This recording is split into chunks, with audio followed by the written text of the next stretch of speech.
Today I'd like to show you the best way to handle repeats in forScore. So instead of having to turn the page back and forth a bunch of times, it's ready to go, it's super easy, and you never have troubles with it in a live performance. So let's say we have a score like this with repeats on the very first page, and I've put page numbers here in the middle in big red so you can follow along pretty easily.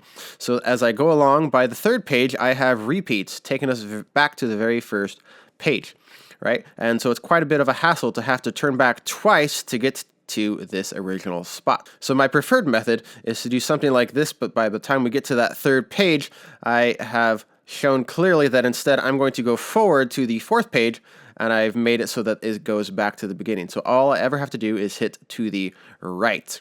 So first let me show you how forScore designed this using links, but after that I will show you this preferred method, how you can set something up like this. So let me demonstrate using forScore's links in a piece like this where we have a DC al Coda. So here on page 7 it has the DS that we'd have to then backtrack many pages, you can see, to page 3 to finally get to the sign, and then when we go a few pages we have finally the to coda, and then we have to jump forward quite a few pages to get to page 8, which is quite a hassle in the middle of a performance trying to turn that many pages. So let me show you what we can do with forScore's links.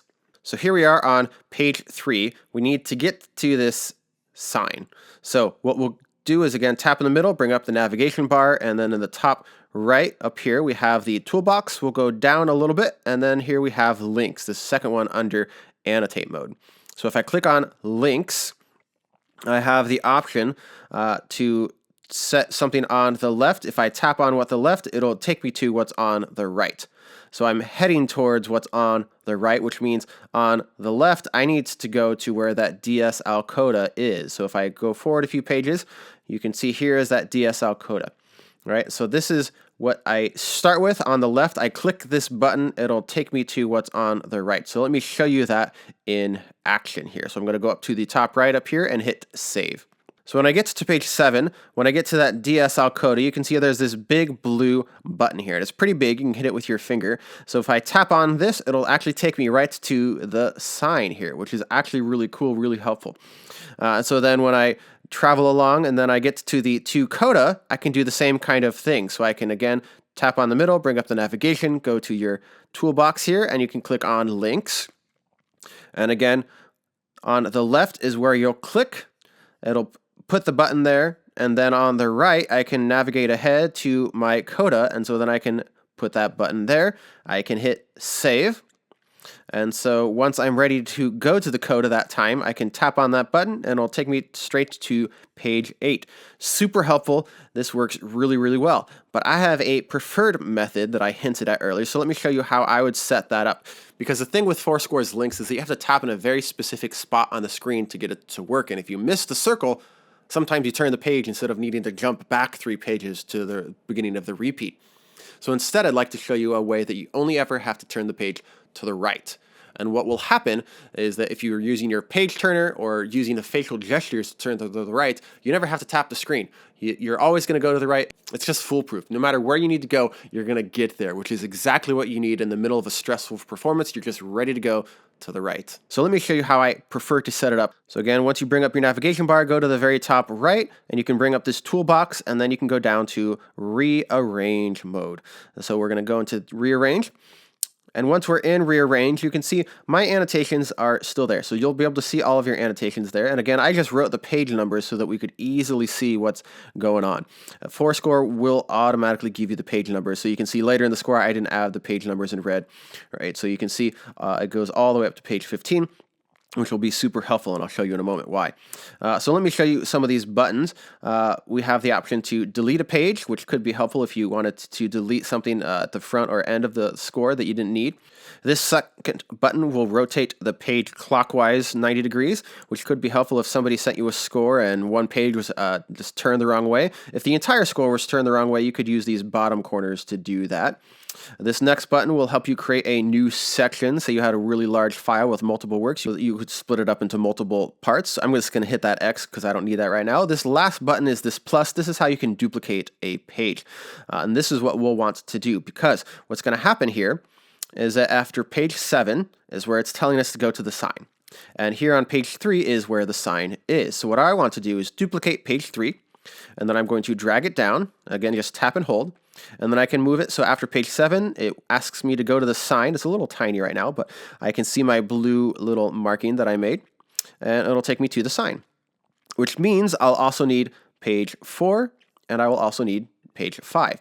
So I'm going to take page 4 and put it after a page 3, and I'll take a page 5 and put it after the 4.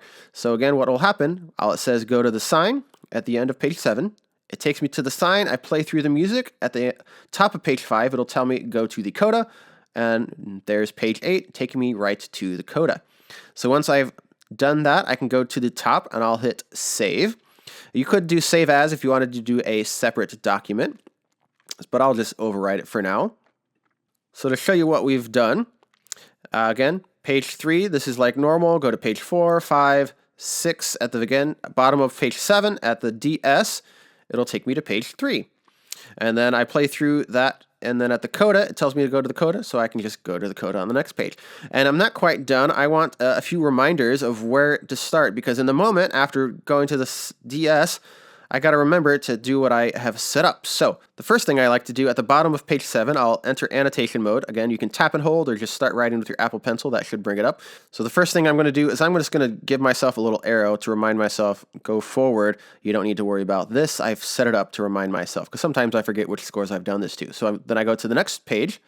And I need to remember, I'm not going to look at these first 2 lines, because again, in the heat of the moment, you might forget where is the sign. So what I like to do is to kind of draw over these with some red so I know not to do that. So I'm going to open up the ruler, so I just tap on that, and you can see it's the wrong way right now. So this won't make much sense because you need 2 fingers. I'm going to 2-finger tap and hold, and I can rotate my ruler back to normal. Right, so again, just tap and hold, and you can move the ruler up and down as necessary. So I'm going to draw so I can draw on the top part of the ruler. So then I'll get my red pen ready. And again, this is just the system I've liked to use red. So then once that is set up, then I'll draw my highlighter, and I like to use a highlighter, and I'll just kind of draw all over. I do this so that for some reason I really needed to see the music. I kind of can. This is very weird drawing with a pointer, but you can kind of get the gist of what I'm doing. So let me get out of this. So just to show you in portrait mode here, right? If I'm at the DS, I have my arrow now pointed forward.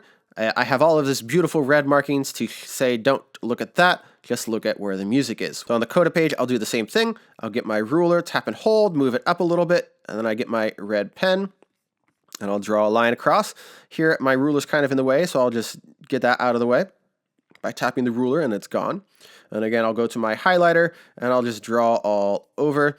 And again, this is really weird with a pointer. I'm much more accurate with a Apple Pencil. So back in portrait mode, I think it's really clear now that I'm only going to play this first line, and then it's time to go to the coda. Because I don't know about you, sometimes in the heat of the moment, I sometimes forget, have I already played the rest of this page or not? Have I already done the DC, gone to the sign?